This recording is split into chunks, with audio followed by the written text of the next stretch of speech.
I will take my 6 minutes and I'll briefly go over the exercise for you. But you'll have a lot of time in your groups to do that. You also have the benefit of already having seen the intro videos. So this exercise starts out with Nicole Jenkins' introduction to our Crown Act Challenge. Then there's 2 instances of stories. So those are video stories. So you'll be collecting narratives, so typed narratives into a survey form, a questionnaire form. You'll notice a lot of the structure and setup from that is the same from yesterday. So you all already have experience with that. You actually don't have to clone it. The form is set up. We are collecting the data.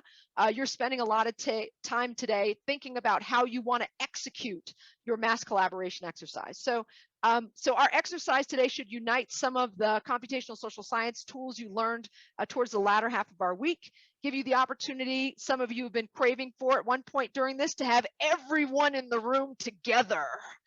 So you don't have to worry about things being repeated. In the afternoon, it will be one giant raucous group all together working on this exercise. And we'll give you some information on which room you need to go to for that. This will also give you a chance to hone your social media skills. So there were some folks who were like, I'm scared of Twitter. Help me with Twitter. Oh, you're going to get to use Twitter. You might get to use Facebook, the Gram.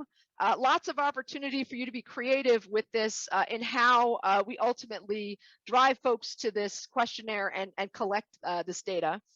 Some of you noted that we were not present in MTurk yesterday. Like, look around, look left, look right. You know, that there weren't very many people of color that we were necessarily coming across in our MTurk work, and that research suggests that that's not where we are. Well, we're going to go find ourselves today. So this is about finding us and collecting us stories. Okay.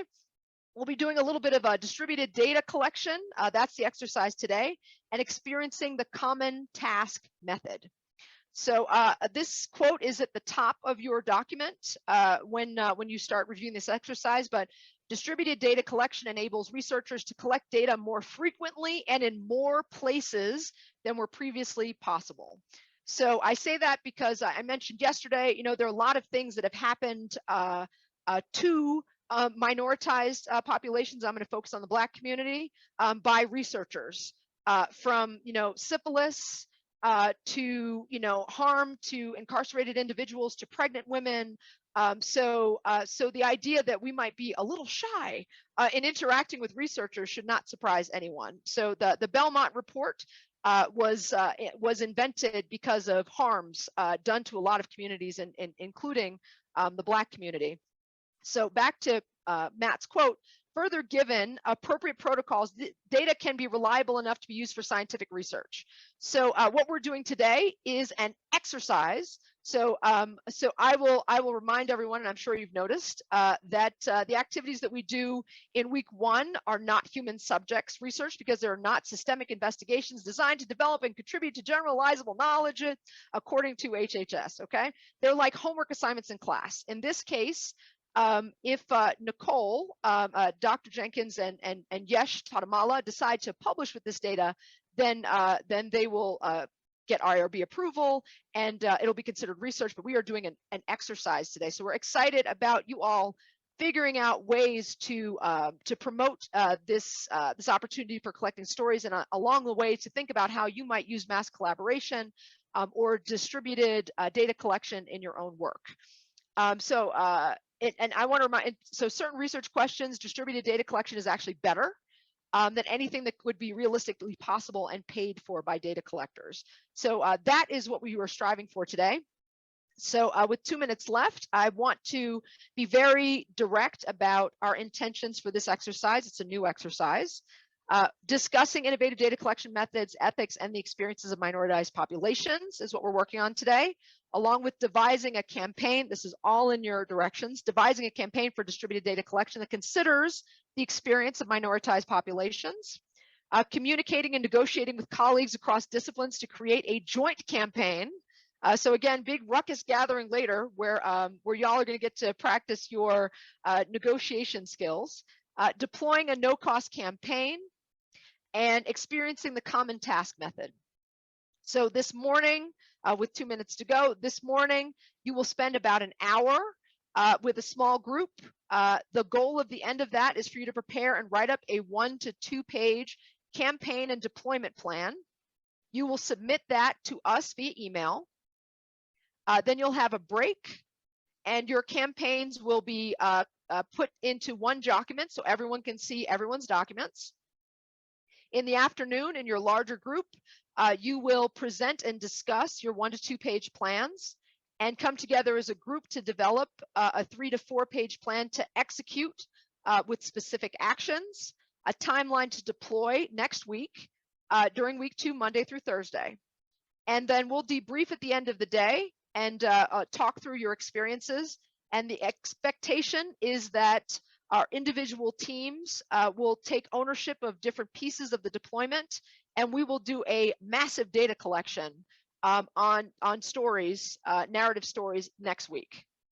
And I'm excited to tell you that sites in Cameroon, South Africa, Taiwan, and Nigeria will be joining us in this endeavor. And I'm super excited that we're also focused on a project that has its origin in our site last year, Professor Jenkins' project. So I want to stop there because that's a lot. And I want to give you as much time as possible in your space to not just come up with a plan, but also to talk through the experience of the people whose stories are being collected. So not everyone in our space is of African descent. And I want to encourage everyone to make sure we continue to stay in that learning space, in that learning posture. This is definitely a space where our African and African American colleagues will have an expertise that deserves space on the floor. So let's make sure that we're doing everything we can to make sure the campaigns that we come up with are not pejorative or performative and are based on a deep understanding of the Black experience. So these are our rooms.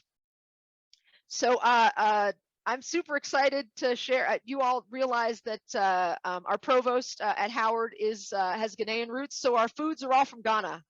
So you've got Team Fufu, Team Jollof Rice, Team Red, Team Kelewele, I love that word, Team Tuo Zafi, and then there's extra rooms, Banku and Shoko, but we don't have people in those rooms. So please head to your rooms, Fufu, Jollof Rice, sorry to make you all hungry, Red, Kelewele, Tuo Zafi, and then we've got empty rooms as well. And hello to Erica's cat, whose cute little fuzzy butt just went by. Everyone, have a beautiful morning, afternoon, wherever you are, and summon us if you need us. Get to it. Thank you all for watching. For more information on SICSS-Howard Mathematica, visit our website, follow us on social media, and join our email list.